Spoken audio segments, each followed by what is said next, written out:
SMS না হয় তোমায় আর নাই দিলাম, কল তোমায় নাই করলাম।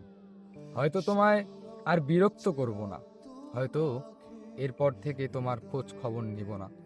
তুমি কি করছো না করছো, খেয়েছো কি খাওনি, এইসব খোঁজ তো আর নিব না।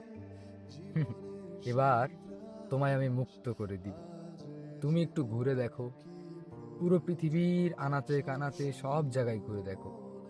যদি আমার মতো কাউকে পাও, যদি আমার মতো কেউ তোমায় ভালোবাসে, তাহলে তুমি একবার এসে আমায় বলো যে তোর থেকেও খুব ভালোবাসে। বিশ্বাস করো, সেদিন আমি নিজে থেকেই চলে যাব, কারণ আমি জানি যে আমার মতো কেউ তোমারে ভালোবাসতে পারবে না, কেউ না। যাও, তোমায় মুক্ত করে দিলাম।